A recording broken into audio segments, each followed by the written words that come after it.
All right, so we're talking infighting within the Global Jamaica Diaspora Council. Now, just recently, a rivaling faction says that they will be hosting a conference that's very similar to the one that's coming up in June. So what is your assessment of the conflict, particularly regarding the emergence of that faction that I just mentioned a while ago? Well, first of all, I'm not sure that all of this could have been avoided in the first place if there was dialogue between dissenting voices in the diaspora and the Ministry of Foreign Affairs. Unfortunately, there's a certain amount of arrogance in this, and I was a little bit surprised as I listened to the foreign minister on a radio program this morning referring to this group as a fringe group. I can assure you that will excite them even more to prove that they're not a fringe group. And the minister must understand that there are a lot of members of the diaspora who are not on board with the Global Jamaica Diaspora Council as it is structured and controlled. Ambassador, what's the primary concern there from those critics? Well, they had some issues that they wanted to discuss with the government. And I believe this goes back quite a ways. And they were not satisfied with the responses that they were getting.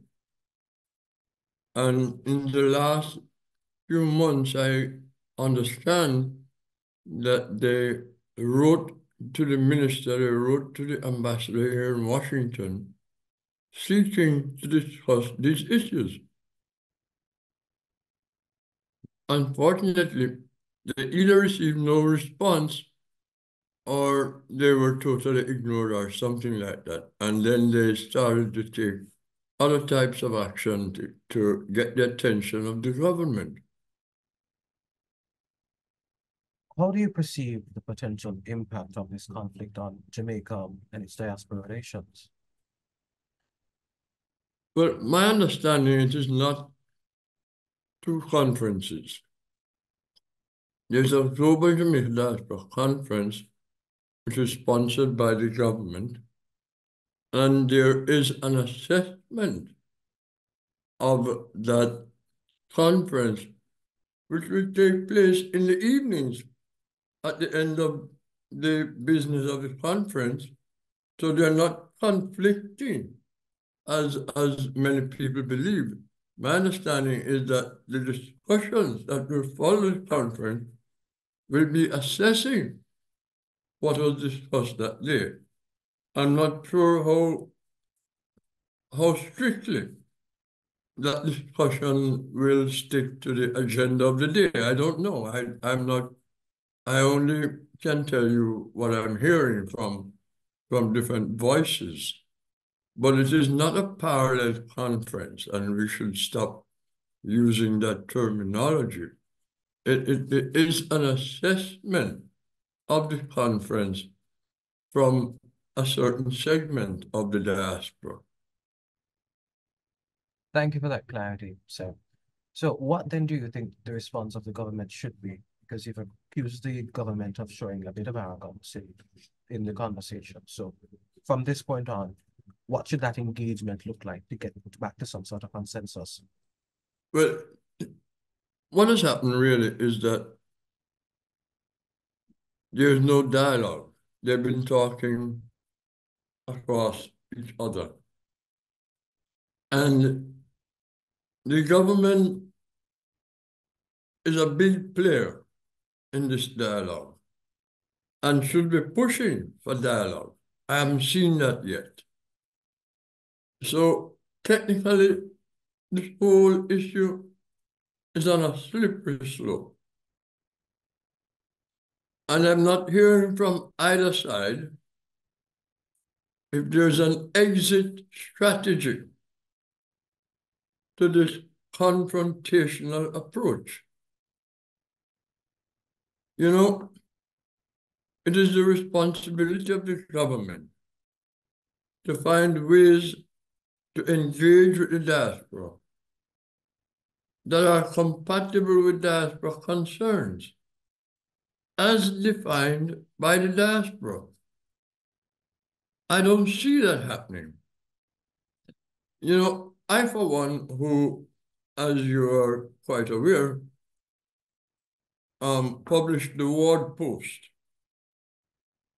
And from the very inception of setting up of this new structure, the Global Jamaica Diaspora Council, I cautioned in my writings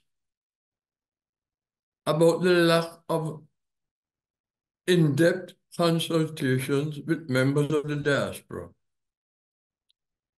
And the minister maintains that they had consultations.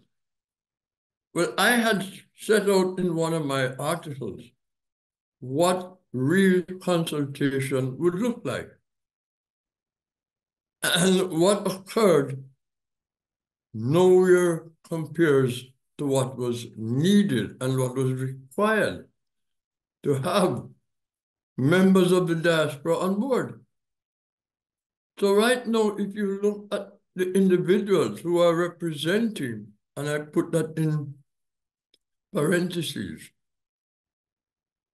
who are supposed to be representing the diaspora on this council, have no track record whatsoever in working with the diaspora community anywhere.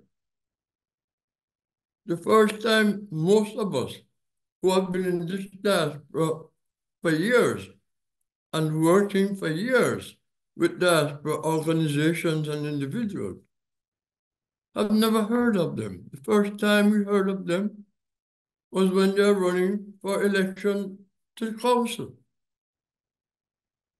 So if you go back and look at the level of voting which occurred after months of preparation, registration, etc., the amount of diaspora members that voted made this thing a joke.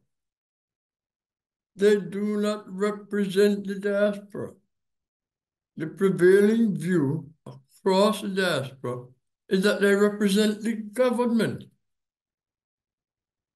And if that wasn't the case, you wouldn't see this group spring up and their views and position having any traction in the diaspora if the council was properly established and structured and representative of the diaspora. Ambassador, thank you very much. And I wouldn't hold you any longer, but just to close, any other insights you'd like to give before I let you go? Well, I think that both sides need to seek dialogue to settle the differences.